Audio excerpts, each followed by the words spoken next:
Back when the OnePlus 8 series was unveiled, it was the OnePlus 8 Pro that stole all the attention, partly because it was the feature loaded flagship, and partly because it was the most expensive OnePlus phone to date.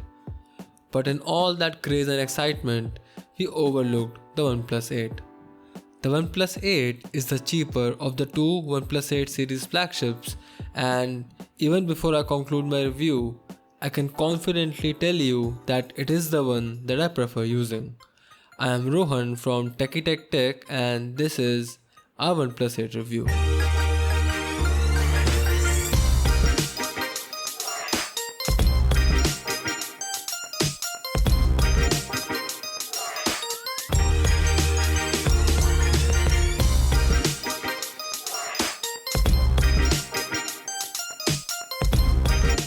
In a world where phones are getting larger and heavier, the OnePlus 8 is a blessing in disguise. It is not a compact or a small phone, but its form factor is perfect for someone who wants a big screen but also wants to use their phone one-handed. The quality of construction and build is excellent, as good as the OnePlus 8 Pro. The camera bump protrudes out but only slightly, so there's only a tiny bit of wobble when you place it on a flat surface. The buttons and mute switch are clicky and tactile, and I love that the aluminum frame has a matte finish on this glacial green color option. Overall, I was pleasantly surprised when I first held the OnePlus 8, and even after weeks of using it, I can say that the form factor of this phone is probably my favorite feature. Continuing with the good things narrative, the display on the OnePlus 8 has a 90Hz refresh rate and a resolution of 1080 by 2400. I love this display. After the whole situation around the OnePlus 8 Pro's display defects, I was very skeptical about this one too, but to my relief, it is actually perfect. I made a video on both the displays if you want to check them out, but long story short, at least on my own OnePlus 8, I did not notice any of the issues that were present on my OnePlus 8 Pro. The quality is great and the colors look really good. The punch hole at the top left can be distracting while watching videos or gaming, but to be honest, you get used to it fairly quickly. The only issue I face with the display is that palm rejection is not the best, which leads to a lot of tiny accidental touches, especially when using it to type one-handed. Let's now talk about the performance. 4 words: Oxygen OS, Snapdragon 865. Of course, things were blazing fast. There was not a single instance of lag or slowdown even when gaming. In day-to-day tasks, which are not very intense like email, social media, texting, reading the news, watching YouTube, the phone does not break a sweat and is a performance stamp. Memory management is really good even on my base 6GB RAM variant. Let's talk about gaming. When it comes to Android gaming, OnePlus flagships are one of the best and this one is no exception. Demanding games like PUBG, COD, Fortnite, Asphalt all run smoothly and support the highest graphics settings.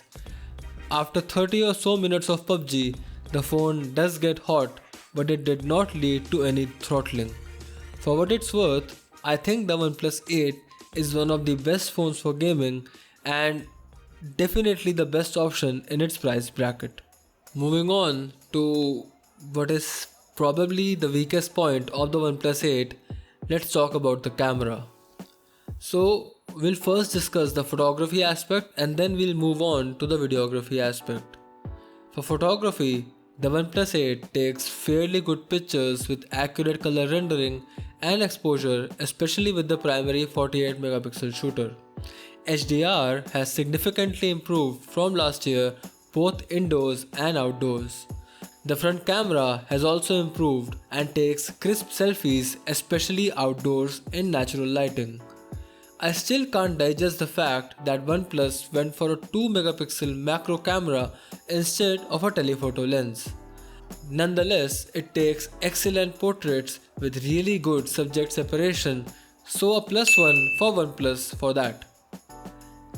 Even the included photo filters are really nice and subtle. Moving on to the videography, the videos are vibrant and have true to life contrast with almost all the lenses and resolutions. The super steady mode has also improved coming from the OnePlus 7T. When shooting in 4K, the phone overheats and drops frames.